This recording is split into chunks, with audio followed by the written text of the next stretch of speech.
ഇന്നത്തെ കഥയിലേക്ക് എല്ലാവർക്കും സ്വാഗതം. അങ്ങനെ നവ്യക്ക് പകരം നയനയാണ് പോയിരിക്കുന്നത്. അപ്പോൾ ആദർശം കൂടെ അവിടെ പമ്മി നിൽക്കുന്നത് നവ്യ കാണുന്നുണ്ട്. അപ്പം നവ്യ ആദർശം കൂടെ ഒരുമിച്ച് സംസാരിക്കുന്നതാണ് അവിടെ മാറി നിന്ന് നോക്കാമെന്ന് അഭി കാണുന്നത്. അപ്പം തന്നെ അഭി നോക്കുന്നുണ്ട്, ചിന്തിക്കുന്നുണ്ട്, അപ്പോൾ ആരായിരിക്കും പുറത്തേക്ക് പോയിട്ടുണ്ടാവുകയെന്ന്. അപ്പോൾ ഉറപ്പായിട്ടും നയന തന്നെയാണെന്നുള്ളത് അഭിക്ക് മനസ്സിലാവുകയാണ്. അതുമാത്രമല്ല, നിർമ്മൽ ഏകദേശം നയനയുടെ അരികിലേക്ക് എത്താറായപ്പോഴേക്കും അഭി വേഗം തന്നെ നിർമ്മലിനെ കോൾ ചെയ്യുന്നുണ്ട്. അപ്പോൾ നിർമ്മൽ വേഗം ഫോൺ എടുക്കുന്ന സമയത്ത് അഭി പറയുന്നുണ്ട്, എടാ ആകെ പ്രശ്നമായിരിക്കുക, ആ വന്നിരിക്കുന്നത് നവ്യയല്ല, അവളുടെ അനിയത്തി നയനയാണ്, നീ വേഗം അവിടുന്ന് പോവാൻ നോക്ക്. അത് കേട്ടപ്പോൾ തന്നെ അഭിക്ക് വേഗം മനസ്സിലായി അപകട സൂചന. അപ്പോൾ വേഗം തിരിച്ച് ബൈക്കിലേക്ക് കയറിയിട്ട് പോകാൻ ശ്രമിക്കുമ്പോഴേക്കും ആ മുഖത്ത് വെച്ചിട്ടുണ്ടായിരുന്ന സാരിയുടെ തലപ്പ് മാറ്റിയിട്ട് നയന വേഗം ഓടിപ്പോകുന്നുണ്ട്. ഇടാ നിൽക്കടാ അവിടെ എന്നൊക്കെ പറഞ്ഞിട്ട് അവർ പിന്നാലെ ഓടുകയാണ്. പക്ഷെ പെട്ടെന്ന് തന്നെ നയനയെ തള്ളി മാറ്റിയിട്ട് നിർമ്മല അവിടെ നിന്ന് പോകുന്നുണ്ട്. നയന ശരിക്കും വീണത് കൈയൊക്കെ ഇടിച്ചിട്ടായിരുന്നു. അതുമാത്രമല്ല, ആദർശവും നവ്യയും കൂടെ അങ്ങോട്ടേക്ക് ഓടി ചെല്ലുമ്പോഴേക്കും അതുപോലെ തന്നെ പോലീസുകാർ എത്തുമ്പോഴേക്കും നിർമ്മല വേഗം വണ്ടി എടുത്തിട്ട് അവിടെ നിന്ന് പോയിട്ടുണ്ടായിരുന്നു. അപ്പം വേഗം തന്നെ ആദർശവും നവ്യയും കൂടെ നയനയെ പിടിച്ച് എഴുന്നേൽപ്പിക്കുകയാണ്. അപ്പം നയനയുടെ കൈയുടെ സൈഡ് മുട്ടിൻ്റെ ഭാഗത്തൊക്കെ പൊട്ടിയിട്ടുണ്ടായിരുന്നു. അപ്പം നവ്യ സങ്കടത്തോട് പറയുന്നുണ്ട്, അയ്യോ കൈ മുറിഞ്ഞല്ലോ, ചോരയൊക്കെ പൊടിയുന്നുണ്ട്. പക്ഷെ നയന അപ്പോഴും പറയുന്നത് സാരമില്ല, എന്നാലും അവനെ കിട്ടിയില്ലല്ലോ. അപ്പോൾ ആദർശ് പറയുന്നുണ്ട്, പോലീസുകാർ അവൻ്റെ പിന്നാലെ പോയിട്ടുണ്ട്, എന്തായാലും കിട്ടും. അപ്പം നയന ആദർശോട് ചോദിക്കുന്നുണ്ട്, അല്ല ആദർശേട്ടൻ എപ്പോഴാണ് പിന്നാലെ വന്നത്? നിന്നെ മുറി കാണാതായപ്പോൾ തന്നെ എനിക്ക് തോന്നി നീ ഇവളെ വിളിച്ചുകൊണ്ട് എന്തെങ്കിലും സാഹസത്തിന് പോയിട്ടുണ്ടാവുന്നു, അങ്ങനെ വന്നതാ ഞാൻ. അപ്പം നവ്യ ചോദിക്കുന്നുണ്ട്, നല്ല വേദനയുണ്ടോ? കുഴപ്പമില്ല ചേച്ചി, അവനെ കിട്ടാത്തതിലുള്ള സങ്കടമേ ഉള്ളൂ എനിക്ക്. ഇന്നത്തോടെ എല്ലാത്തിനും ഒരു അവസാനം ഉണ്ടാവുമെന്ന് വിചാരിച്ചതാ, പക്ഷേ അത് പാളിപ്പോയി. നയന സങ്കടത്തോടെ പറയാണ്.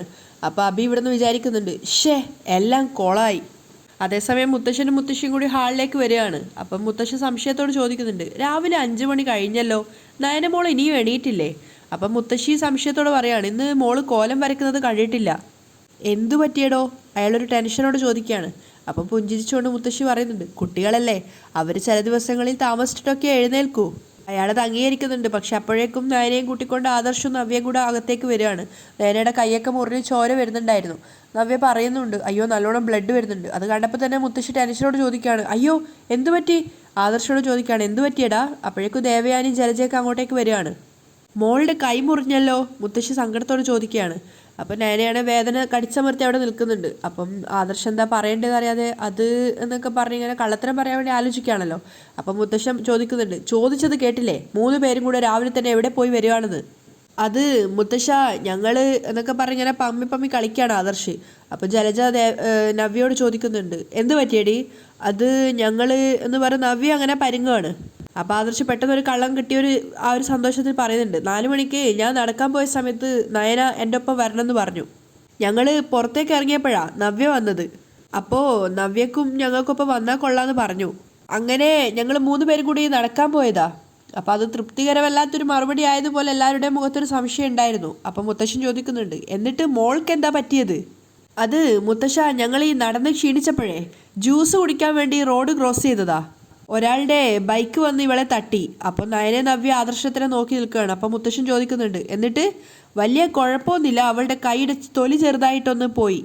ആ ബൈക്കുകാരനെ പിടിച്ചില്ലേ? മുത്തശ്ശൻ ചോദിക്കുന്നുണ്ട്. അപ്പോൾ ആദർശ് പറയാണ്, അവൻ നിർത്താതെ പോയി മുത്തശ്ശ. അവൻ്റെ നമ്പർ നോട്ട് ചെയ്തായിരുന്നോ? ലൈറ്റ് ഇല്ലാത്തത് കൊണ്ട് കണ്ടില്ല, ആദർശ് പറയാണ്. അപ്പം ജലജ പറയുന്നുണ്ട്, മൊത്തത്തിലൊരു കള്ളലക്ഷണം ഉണ്ടല്ലോ. ഇന്ന് വരെ ഇവള് 4 മണിക്ക് എഴുന്നേറ്റിട്ടില്ല. എഴുന്നേറ്റാൽ തന്നെ നടക്കാനോ എക്സസൈസ് ചെയ്യാനോ പോവാറുമില്ല. അപ്പം ആദർശ് പറയുന്നുണ്ട്, ഇനി മുതൽ അതൊക്കെ വേണമെന്നാണ് നവ്യ പറയുന്നത്. അപ്പം നയനയുടെ കൈകൾ തന്നെ നോക്കിക്കൊണ്ട് മുത്തശ്ശൻ പറയുന്നുണ്ട്, അല്ല മോളുടെ കയ്യിൽ നിന്ന് ചോര പൊടിയുന്നുണ്ടല്ലോ, താഴെ വീണപ്പോൾ എല്ലൊന്നും പൊട്ടിയൊന്നും പറയാൻ പറ്റത്തില്ല. എന്നിട്ട് നീ എന്താ മോളെ ഹോസ്പിറ്റലിൽ കൊണ്ടുപോവാഞ്ഞത്? ആദർശനോട് അദ്ദേഹം ചോദിക്കുകയാണ്. അപ്പോൾ ആദർശ് ഇങ്ങനെ പരിങ്ങി നിന്ന് കണ്ടപ്പോൾ വേഗം നയന പറയുന്നുണ്ട്, ഞാനാ മുത്തശ്ശ ഹോസ്പിറ്റലിൽ പോകണ്ടെന്ന് പറഞ്ഞത്. അതെന്താ മോളെ അങ്ങനെ പറഞ്ഞത്? മുത്തശ്ശി ചോദിക്കുന്നുണ്ട്. കുറച്ച് സമയം നോക്കിയിട്ട് വേദന ഉണ്ടെങ്കിൽ പോവാൻ മുത്തശ്ശി, നയന പറയുന്നുണ്ട്. അപ്പോൾ ദേവയാനി പറയാണ്, ഇവളുമാർ 2 പേരെ കൊണ്ടുപോയാൽ തന്നെ പ്രശ്നങ്ങളാ.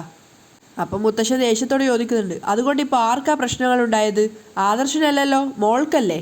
അപ്പം ദേവയാനി ഒരു പരിഹാസത്തോടെ പറയുന്നുണ്ട്, ആർക്കായാലും ഞാൻ പറഞ്ഞതേ ഉള്ളൂ. നിനക്കൊപ്പം ജീവിക്കുന്ന സമയത്ത് ജയന് ഒരുപാട് ആപത്തുകൾ ഉണ്ടായിട്ടുണ്ട്, അതൊക്കെ നീ വന്നതുകൊണ്ടാണെന്ന് പറഞ്ഞാൽ നീ അംഗീകരിച്ചു കൊടുക്കുമോ? ദേവയാനി ഒന്നും പറയാതെ തലതാഴ്ത്തുകയാണ്. അപ്പം നയന അകത്തേക്ക് പോകാൻ ശ്രമിച്ചപ്പോഴേക്കും അവളുടെ കാലിന് അവൾക്ക് നടക്കാൻ വയ്യ. വേദന എടുത്തപ്പോൾ നവ്യ സഹായിക്കുകയാണ്. അപ്പം മുത്തശ്ശി ചോദിക്കുന്നുണ്ട്, വേദനയുണ്ടോ മോളെ? ആ ചെറുതായിട്ട്, നയന പറയാണ്. അപ്പം മുത്തശ്ശി പറയുന്നുണ്ട്, നയന മോള് ചെറുതായിട്ട് വേദന ഉണ്ടെന്ന് പറയുന്നുണ്ടെങ്കിൽ നല്ല വേദന ഉണ്ടാവും. അപ്പം ജലജ മനസ്സിൽ വിചാരിക്കുകയാണ്, വേദനിക്കട്ടെ, അവളുടെ കാലൊടിഞ്ഞില്ലല്ലോ എന്നാണ് എൻ്റെ വിഷമം. അപ്പം മുത്തശ്ശൻ ആദർശനോട് പറയുന്നുണ്ട്, മോനെ ആദർശേ നയന മോളെ എടുത്തോണ്ട് പോ. അപ്പം ആദർശ് ഇങ്ങനെ പമ്മി കളിക്കുകയാണ്. അപ്പം മുത്തശ്ശൻ കുറച്ച് ദേഷ്യത്തോടെ പറയും, നോക്കി നിൽക്കാതെ എടുക്കടാ. അപ്പം നവ്യ നയനെ ഇങ്ങനെ പമ്മി പമ്മി കളിക്കുകയാണ്. അപ്പം മുത്തശ്ശി പറയുന്നുണ്ട്, മോളുടെ കാലിന് വേദനയുണ്ടെന്ന് പറഞ്ഞത് കേട്ടില്ലേ, എടുക്കടാ. അത് കേട്ടപ്പോൾ ആദർശ് വേഗം നയനെ എടുത്തിട്ട് മുറിയിലേക്ക് കൊണ്ടുപോകാൻ വേണ്ടിയിട്ട് പോവുകയാണ്. അപ്പോൾ അത് കാണുന്ന സമയത്ത് മുത്തശ്ശൻ ചിരിച്ചുകൊണ്ട് മുത്തശ്ശിയുടെ ചെവിയിലായിട്ട് പറയുന്നുണ്ട്, അവർ തമ്മിൽ അടുക്കാനുള്ള കാരണങ്ങൾ നമ്മൾ തന്നെ ഇതുപോലെ ഉണ്ടാക്കി കൊടുക്കണം. അപ്പോൾ അവർ രണ്ടുപേരും പുഞ്ചിരിക്കുകയാണ്. അപ്പോഴേക്കും നവ്യക്കരികിലായിട്ട് അഭി വന്ന് നിൽക്കുന്നുണ്ട്. അത് കണ്ടപ്പോൾ മുത്തശ്ശൻ പറയുന്നുണ്ട്, ആഹാ വന്നല്ലോ, നീ എവിടെയായിരുന്നു ഇതുവരെ? ഭാര്യ നടക്കാൻ പോയതൊന്നും നീ അറിഞ്ഞില്ലേ? അപ്പം അഭി പറയുന്നുണ്ട്, ഞാൻ ഉറക്കായിരുന്നു മുത്തശ്ശ. ജീവിതകാലം മുഴുവൻ ഉറങ്ങണം കേട്ടോ, അവസാനം ഉറക്കം മാത്രമേ ഉണ്ടാവൂ, ജീവിതമൊന്നും ഉണ്ടാവില്ല. അയാൾ അഭിയെ കളിയാക്കിക്കൊണ്ട് പറയാണ്. അത് കേട്ടപ്പോൾ അഭിക്ക് ശരിക്കും നല്ല ദേഷ്യം വരുന്നുണ്ടായിരുന്നു. അത് കണ്ടിട്ട് ജലജ പറയുന്നുണ്ട്, ഇവളെ കല്യാണം കഴിച്ചതോടുകൂടെ ഇവൻ്റെ ഉറക്കം പോയി, അതുകൊണ്ട് അർദ്ധരാത്രി കഴിഞ്ഞിട്ടായിരിക്കും ഉറങ്ങുന്നത്, പിന്നെ എഴുന്നേൽക്കാൻ പറ്റുമോ? അവർ മകനെ ന്യായീകരിച്ചുകൊണ്ട് പറയാണ്. അപ്പം മുത്തശ്ശൻ പറയുന്നുണ്ട്, ഇങ്ങനെ മക്കളെ ന്യായീകരിക്കുന്ന ഒരു അമ്മയുണ്ടെങ്കിൽ അവർക്ക് ഏത് നേരവും കിടന്നുറങ്ങാലോ. അത് കേൾക്കുന്ന സമയത്ത് അഭി നവ്യയെ ഒന്ന് ദേഷ്യത്തോടെ നോക്കിയിട്ട് സ്വയം ചിന്തിക്കുകയാണ്, എൻ്റെ സകല പ്ലാനുകളും പൊളിഞ്ഞു, എന്നിട്ടും അവളുടെ കയ്യേ മുറിഞ്ഞുള്ളൂ. അതേസമയം മുത്തശ്ശൻ പറഞ്ഞ പ്രകാരം നയനെ എടുത്തുകൊണ്ടാണ് ആദർശ് സ്റ്റെപ്പുകൾ കയറി പോകുന്നത്. അപ്പോൾ അവർ രണ്ടുപേരും ഇങ്ങനെ പരസ്പരം കണ്ണോട് കണ്ട് നോക്കി നിൽക്കുകയാണ്. അതായത് എവിടെയൊക്കെയോ നഷ്ടപ്പെട്ട ആ പ്രണയം തിരിച്ചു വന്ന പോലൊരു ഭാഗമാണ്. അതിനുശേഷം മുകളിലെത്തിയപ്പോൾ നയനെ അവിടെ ഇറക്കി വിടുന്ന സമയത്ത് ഒരു ചെറിയ പ്രണയഗാനങ്ങളൊക്കെ പ്ലേ ചെയ്യാണ്. ആ സമയത്ത് നയന മുമ്പ് സംഭവിച്ച അവർ തമ്മിലുണ്ടായിരുന്ന ആ ഒരു പ്രണയപരമായിട്ടുള്ള നോട്ടവും ഒന്നിച്ചിരുന്ന ആ ഒരു സന്ദർഭം ഒക്കെ ആലോചിക്കുകയാണ്. അവർ തമ്മിൽ ഒന്നിച്ച് രാത്രി കറങ്ങാൻ പോയതും അതുപോലെ ആദർശിൻ്റെ ബൈക്കിൽ അവനെ കെട്ടിപ്പിടിച്ചിരുന്നതും അങ്ങനെയുള്ള കുറേ കാര്യങ്ങൾ നയനയുടെ മനസ്സിൽ കൂടെ കടന്നു വരികയാണ്. പക്ഷേ ആ പ്രണയഭാഗം അവസാനിക്കുന്നിടത്ത് ആദർശും നയനയും പരസ്പരം ഉമ്മ വെക്കുന്നിടത്തായിട്ടാണ് അവസാനിക്കുന്നത്. അതേസമയം നിർമ്മലിൻ്റെ പിന്നാലെ പോയ പോലീസുകാരെ കണ്ണുവെട്ടിച്ച് അവനിങ്ങനെ ഒളിച്ചു കളിക്കുകയാണ്. പോലീസുകാർ ഒരുപാട് തപ്പുവാണെങ്കിലും നിർമ്മലിനെ കിട്ടുന്നുണ്ടായിരുന്നില്ല. അപ്പോൾ എസ് ഐയുടെ കൂടെ ഉണ്ടായിരുന്ന രണ്ടുപേരോടായിട്ട് അയാൾ ചോദിക്കുന്നുണ്ട്, എന്തായി? കിട്ടിയില്ല സാർ, അവനെവിടെയോ മറഞ്ഞു കളഞ്ഞു എന്നാണ് തോന്നുന്നത്. അവനെ വിട്ടുകളയരുത്, എങ്ങനെയെങ്കിലും അവനെ കണ്ടുപിടിച്ചേ മതിയാവൂ, തലനാരിഴക്ക് അവൻ രക്ഷപ്പെട്ടത്. അപ്പോൾ അവർ അംഗീകരിക്കുന്നുണ്ട്.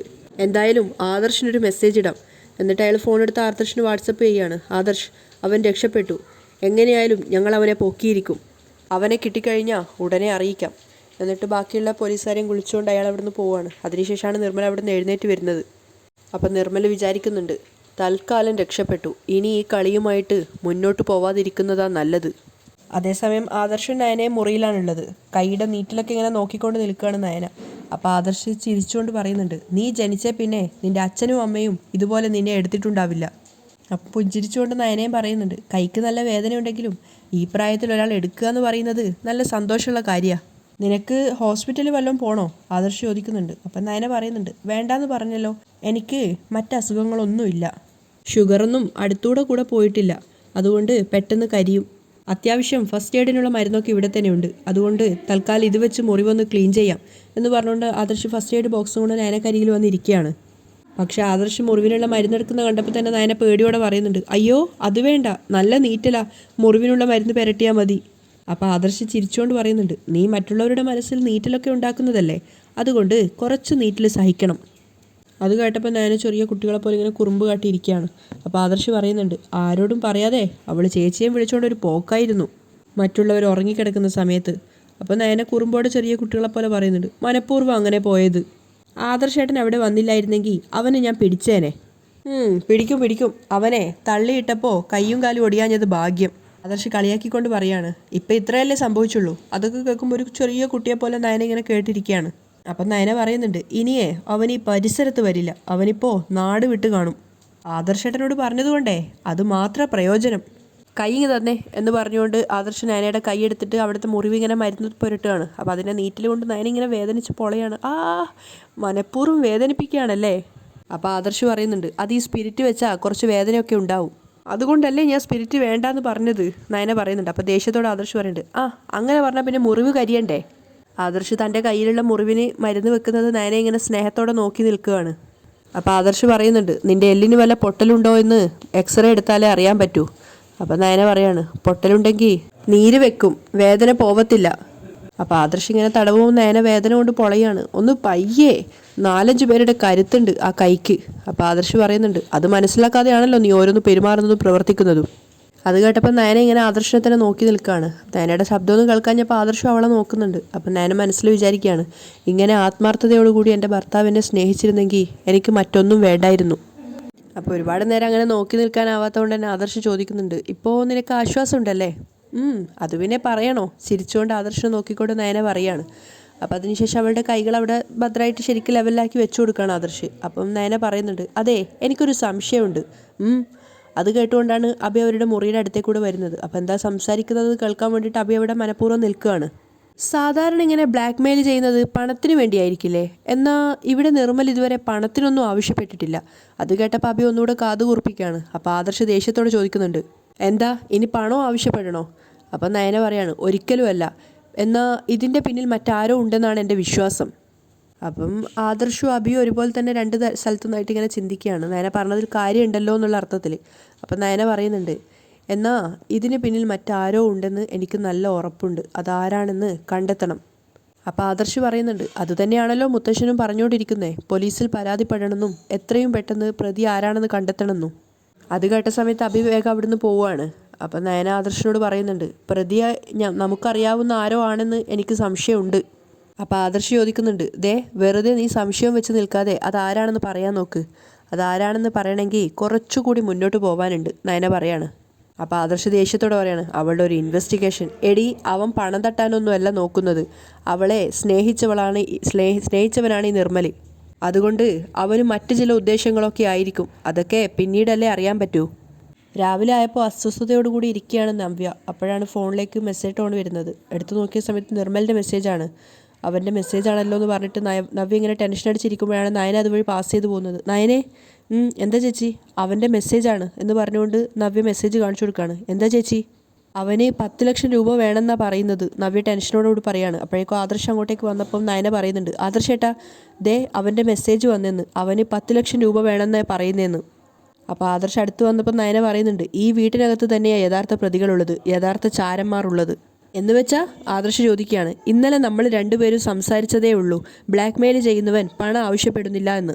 അപ്പോഴേക്കും പണം ആവശ്യപ്പെട്ടുകൊണ്ടുള്ള മെസ്സേജ് വന്നു എന്ന് പറഞ്ഞാൽ ഈ വീട്ടിനകത്തുള്ളവർ തന്നെയാണ് യഥാർത്ഥ പ്രതികൾ. അപ്പോൾ ആദർശ് ചോദിക്കുന്നുണ്ട്, നീ ആരെയാണ് സംശയിക്കുന്നത്? അങ്ങനെ ആരുടെയും പേരൊന്നും എടുത്ത് പറയുന്നില്ല. അപ്പം ആദർശ് പറയാ, അങ്ങനെ സംശയിക്കാനുള്ള ഒരാൾ മാത്രമേ ഇവിടെ ഉള്ളൂ, ആ ഒരുത്തനെ തന്നെയാണ് ഞാൻ സംശയിച്ചത്. അപ്പോൾ നയന പറയാ. അപ്പോൾ ആദർശ് ചോദിക്കുന്നുണ്ട്, ഇന്നലെ രാത്രി നിർമ്മൽ വന്നത് ഈ പണം ആവശ്യപ്പെടാൻ വേണ്ടിയാണെങ്കിലോ? ഇന്നലെ രാത്രി വന്നതിൻ്റെ ഉദ്ദേശം അതല്ലായിരുന്നു എന്നാണ് എനിക്ക് തോന്നുന്നത്, നയന പറയുന്നുണ്ട്. അപ്പോൾ ആദർശ് പറയാണ്, ഏയ് അങ്ങനെയൊന്നും പറയാൻ പറ്റില്ല. അപ്പം നവ്യം പറയുന്നുണ്ട്, അങ്ങനെയാണെങ്കിൽ അത് ഇന്നലെ രാത്രി തന്നെ അവന് ഫോണിലൂടെ പറയായിരുന്നല്ലോ, ഒന്നുകൂടെ നിന്നെ വിരട്ടിയിട്ട് കാര്യം നേടാനായിരിക്കും അവൻ നോക്കിയത്. ആദർശ് പറയുന്നുണ്ട്, ഇതിപ്പോൾ വേറെ നമ്പറിൽ നിന്ന് അവൻ മെസ്സേജ് അയച്ചിരിക്കുന്നത്, നവ്യ പറയുന്നുണ്ട്. അപ്പോൾ ആദർശ് പറയാ, ഇത്തരക്കാർ നമ്പർ ഇടയ്ക്കിടയ്ക്കേ മാറ്റും, അത് അവരുടെ വേറെ നമ്പറാണ്. എന്നാലും ഇത്രയും കാലം പണം ആവശ്യപ്പെടാത്തവൻ പെട്ടെന്ന് പണം ആവശ്യപ്പെട്ടിട്ടുണ്ടെങ്കിൽ ആരോ നമ്മുടെ സംഭാഷണങ്ങൾ ചോർത്തുന്നുണ്ട്, നയന സംശയത്തോടെ പറയാ. അതൊന്നും പറയാൻ പറ്റില്ല, ഇനി വെറുതെ തെളിവില്ലാതെ ഇതിൻ്റെ പേരിൽ ആരെയും സംശയിക്കേണ്ട, ആദർശ് പറയുന്ന കേട്ടപ്പോൾ നയന പറയുന്നുണ്ട്, എന്നാൽ പിന്നെ ഞാനൊന്നും പറയുന്നില്ല, ഇതിൻ്റെ പേരിൽ തർക്കം കൂടുകയുള്ളൂ. അപ്പോൾ ആദർശ് പറയുന്നുണ്ട്, എന്തായാലും അവൻ 10 ലക്ഷം രൂപ ആവശ്യപ്പെട്ട സ്ഥിതിക്ക് അതുമായിട്ട് അവൻ ആവശ്യപ്പെട്ട സ്ഥലത്ത് നമ്മൾ പോകണം. എന്നിട്ട് നവ്യ പേടിയോട് ചോദിക്കുകയാണ്, എങ്കിലല്ലേ അവനെ പിടിക്കാൻ പറ്റൂ, ഇത്തരക്കാരെ വെച്ച് പൊറുപ്പിക്കുന്നതിൽ അർത്ഥമില്ല. അവൻ തന്നെ അവൻ്റെ കുഴി തോണ്ടുമ്പോൾ നമ്മളത് പ്രയോജനപ്പെടുത്തണം. അപ്പം നയനയും പറയുന്നുണ്ട്, അത് തന്നെയാണ് ചേച്ചി വേണ്ടത്, പോലീസ് അന്വേഷണം ഒരു ഭാഗത്ത് നടന്നോട്ടെ, നമ്മളും നമ്മുടേതായ രീതിക്ക് അന്വേഷിക്കണം. അല്ലെങ്കിൽ തന്നെ പോലീസുകാർക്ക് ഒരുപാട് കേസുണ്ട്, അതിനൊപ്പം ഇതൊരു കേസ്, അത്ര മാത്രമേ ഉള്ളൂ. പിന്നെ അനന്തപുരിക്കാരുടെ കേസായതുകൊണ്ട് അവർ ഇത്തിരി പ്രാധാന്യം കാണിക്കുമായിരിക്കും, ആദർശ് പറയാണ്. എങ്കിലും നമ്മുടെ മുന്നിലുള്ളത് ഇപ്പോൾ ഈ മാർഗം മാത്രമാണ്, എങ്ങനെയെങ്കിലും നമുക്കിത് അവസാനിപ്പിച്ചേ പറ്റൂ. ശേഷം രണ്ടുപേരെ നോക്കിയിട്ട് ആദർശ് പറയുന്നുണ്ട്, ഏതായാലും ഉടനെ നമുക്ക് അങ്ങോട്ടേക്ക് പോവേണ്ടി വരും. ആദർശ് പോയപ്പോൾ നയന പറയുന്നുണ്ട്, ആദർശൻ പറഞ്ഞ പോലെ ഇതിൻ്റെ അവസാനം കണ്ടിട്ട് ഇനി നമ്മൾ അടങ്ങാൻ പാടുള്ളൂ. വീട്ടിനകത്തുള്ളവൻ തന്നെയാണ് പ്രതിയെങ്കിൽ അവനെ കയ്യോടെ പൊക്കണം.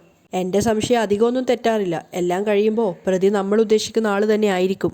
എല്ലാവർക്കും ഒരുപോലെ സംശയം അഭിയെ തന്നെയാണ്. അതേസമയം അഭി ചിന്തിക്കുന്നുണ്ട്, എന്തായാലും നിർമ്മലിനെ വെച്ചുള്ള പരിപാടിക്ക് ഒരുപാട് പൈസ മുടിയും, എന്തായാലും കിട്ടുന്നത് കിട്ടട്ടെ. അപ്പോഴേക്കും ജലജ അങ്ങോട്ട് വന്നിട്ട് അഭിയോട് പറയുന്നുണ്ട്, എന്തൊക്കെയോ പ്രശ്നങ്ങൾ ഇന്നലെ രാത്രി ഇവിടെ ഉള്ളതായിട്ടാണ് എനിക്ക് തോന്നുന്നത്, അവൻ അവളെയും കൂട്ടി ഇങ്ങോട്ട് വന്നിട്ട് എന്തൊക്കെയോ കള്ളത്തരങ്ങളാണ് പറഞ്ഞത്. അതെ, കള്ളങ്ങൾ തന്നെയായിരിക്കും പറഞ്ഞത്, അഭിയും പറയുന്നുണ്ട്. അപ്പം ജലജ ദേഷ്യത്തോട് ചോദിക്കുകയാണ്, എടാ അവൾ നിൻ്റെ ഭാര്യയല്ലേ, അവൾ നിൻ്റെ അടുത്തുനിന്ന് എഴുന്നേറ്റ് പോകുന്നത് നീ അറിയുന്നില്ലേ? അവൾ എൻ്റെ അടുത്തുനിന്ന് പോകുന്നതും വരുന്നതും ഞാനിപ്പോൾ ശ്രദ്ധിക്കാറില്ല, അവൾ എൻ്റെ ഭാര്യയാണെന്ന് പോലും ഞാനിപ്പോൾ ചിന്തിക്കാറില്ല. അപ്പോൾ ജലജ പറയുന്നുണ്ട്, 1-2 ദിവസമായിട്ട് നീയും എന്തൊക്കെയോ മനസ്സിൽ പ്ലാൻ ചെയ്ത് നടക്കുമായിരുന്നല്ലോ, എന്നോട് പോലും പറയാതെ. അവളെ തുരത്താനുള്ള മാർഗം നീ കണ്ടെത്തിയെന്നല്ലേ പറഞ്ഞത്, എന്താ ഇപ്പം അതൊക്കെ ആറിപ്പോയോ?